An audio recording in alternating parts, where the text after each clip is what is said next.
Okay, so this is a look at the 2022, I think, or maybe it's 23, I don't know, Buck Brahma 117 Pro. So that gives you a knife that is made out of CPM S35 VN. I'm trying to get this stuff focused correctly here. And a green linen micarta. So I have looked at this before, obviously, but I've noticed that there are some definite fit and finish issues on this knife. There's glue residue, I think, there. The micarta itself is not finished like you would expect from Buck. I'm trying not to shake this camera too much. I'm trying to get this thing to focus here. Hopefully that shows up a little better. The blade itself, grind lines on it are pretty darn good. This side, you can see the edge bevel is not even compared to the other side, and there was a little bit of a grind mark, like a burr, like a pretty heavy burr on the tip there that was noticeable. But overall, like, I mean, that's a little frustrating. It's not quite what you would expect from Buck. Their fit and finish on their knives are usually really, really good, especially for a full production knife. You can see the little grind marks there, little chatters. Obviously, the belt. I mean, it's not a huge deal, but it's not excuse me, not what you would expect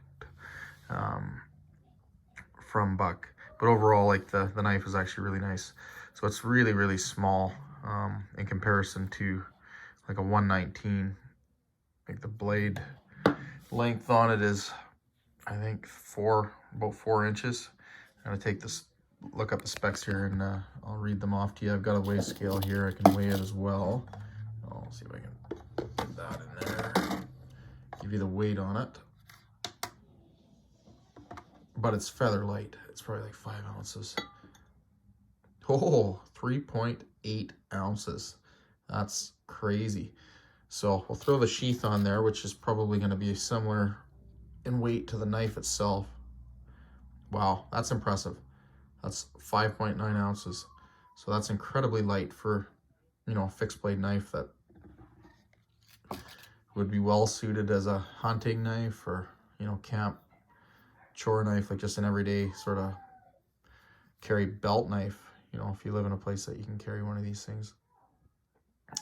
Visually, it's, you know, really appealing, but it's small. Like, I mean, you can see it in comparison to my hand. It's you know, it's a tiny little knife.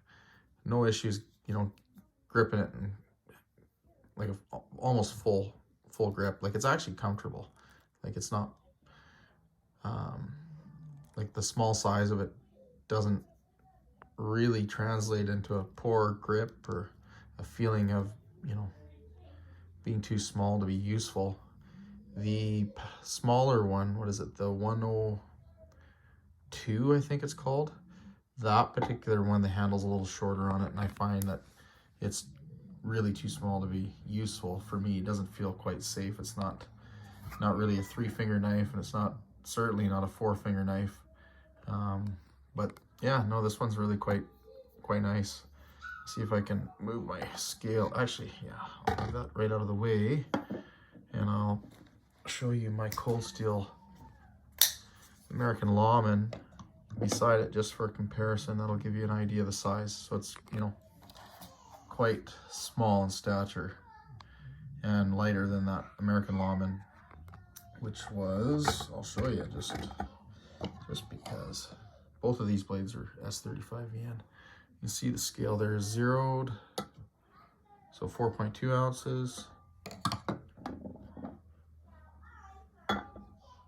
3.8, 3.9. So yeah, no, definitely just a featherweight of a knife, and you know, very functional in size. I'm gonna grab a couple other knives here, and we'll show this compared to them, so you can get an idea of what it's like compared to some of the other knives that I've got videos on.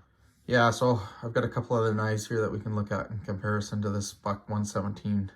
You can see the little bit of a grinder mark there. Like I said, it's not a big deal, but it does bug me, you know, to see that on a knife that I just wouldn't expect it from. So anyways, I pulled up some specs here on Blade HQ, and the handle length is listed at 4.375 inches. Handle thickness is 0.82 of an inch. The weight, they don't, I'm tongue-tied again. I'm not very good at this, you'd think. So anyways, the weight is listed at 4.9 ounces. So that's interesting because that's not what we're finding on the scale here, and I believe my scale is accurate.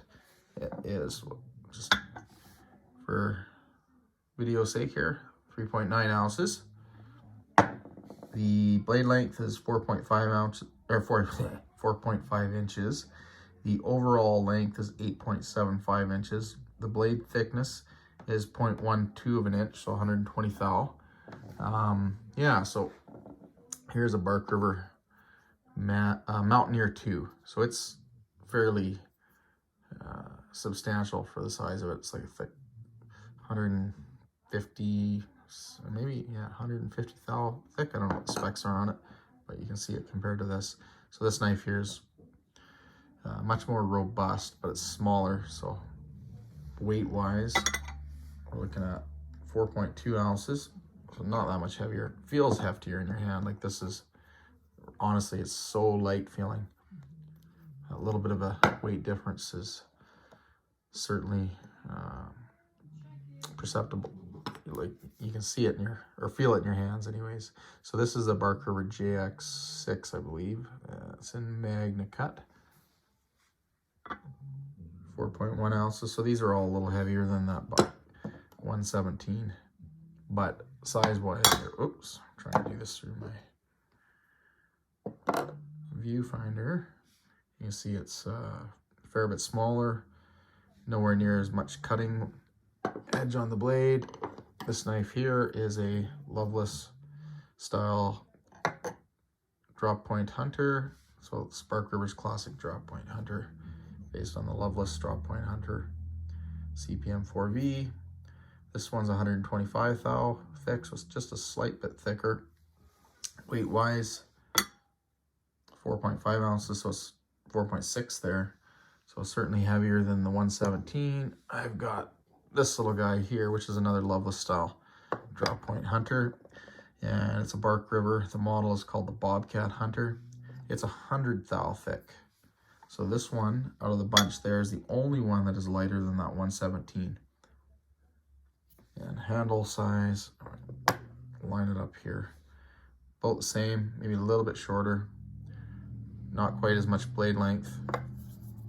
Yeah, it's definitely smaller in the hand. So out of all of those, it's the only one that's lighter. I'll show you this compared to my Cold Steel 8010. Makes this 117 feel like a shrimp.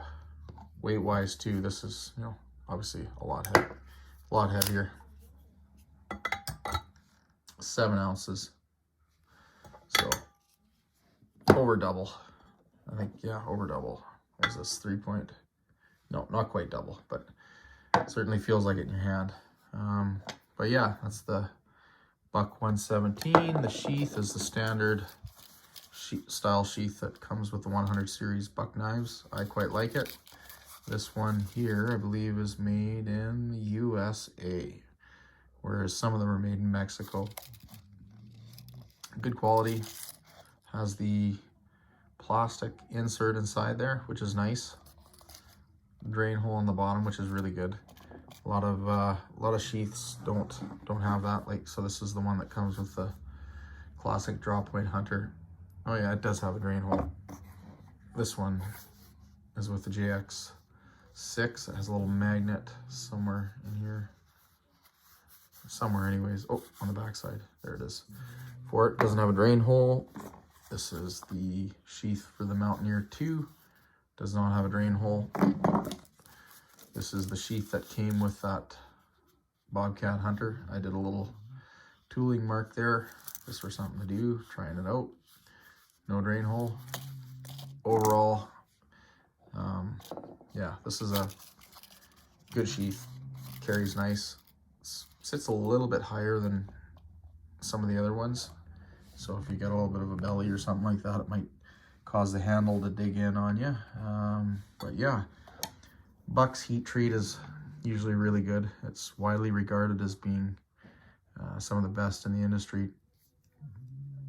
Everybody that has tested their S35 VN has been exceptionally happy with it.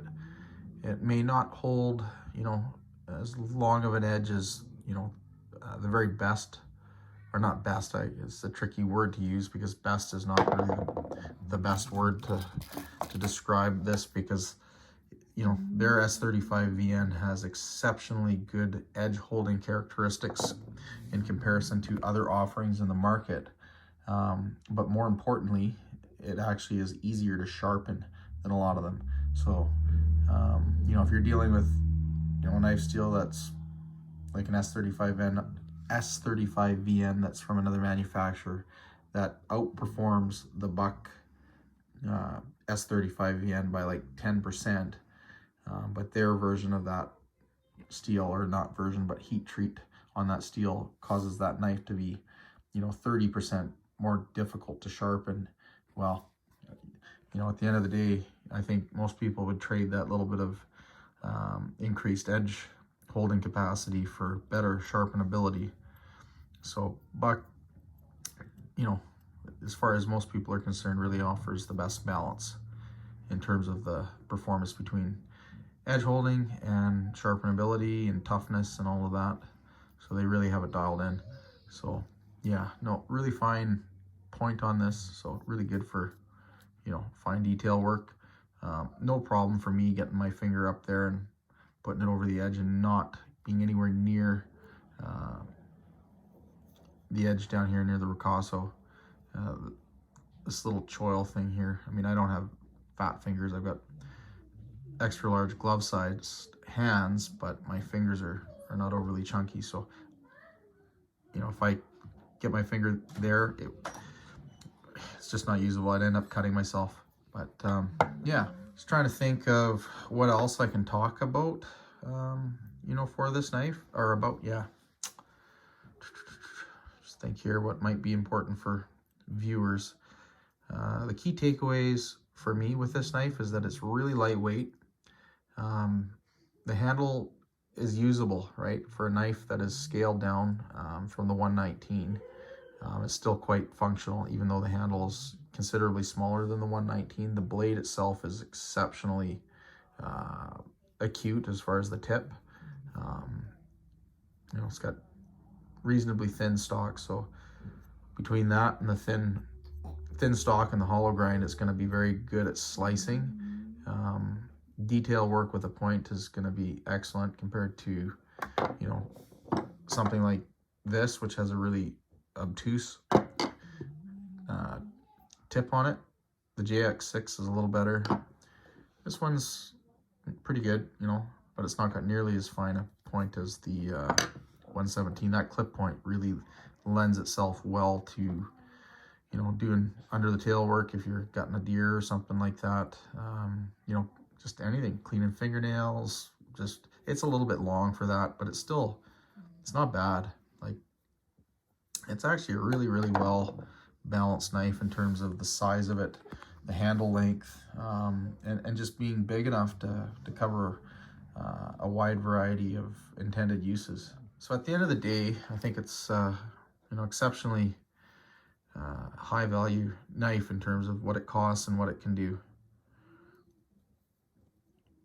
A few knocks here as far as that. I'm kind of bothered by that. I'm going to scrape that off if I can. Looks like glue residue from when they glued the guard onto it.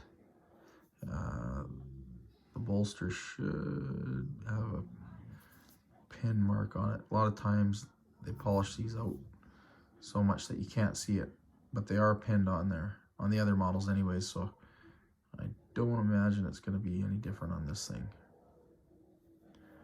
So that liner, or sorry, spacer, is also micarta. I can see the grain or the weave of it anyways. Got my little one here helping make the video. She's watching over my shoulder as I make it. But yeah, no, that is micarta. 117. Good knife for a kid, you know, for a first knife. My first real fixed blade, as far as what I bought, was actually a 119.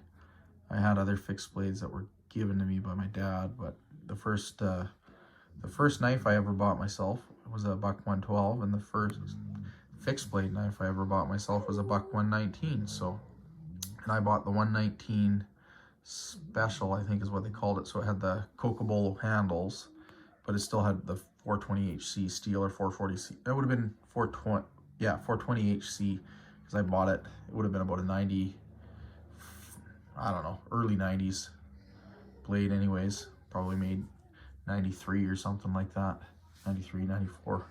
And they had switched over from the 425 modified or whatever it was they used in the mid 80s back to to 420HC. Prior to that, they used 440C, which is, you know, a better steel in terms of edge holding. Certainly a little more difficult to sharpen. I've got a buck 110 and one from 1972 or 73 that's made out of 440C, and you can really tell the difference when you're sharpening it, that it is definitely a higher wear resistant steel or resistance steel than the 420. But you know, people have found that in testing that they're not that much different. So, but yeah, if you like the video, you know, please give it a thumbs up, and subscribe to the channel if you like these videos and want to see more. And I look forward to, you know, reading your guys' comments and engaging with you guys, and let me know what you think. Thanks a lot for watching.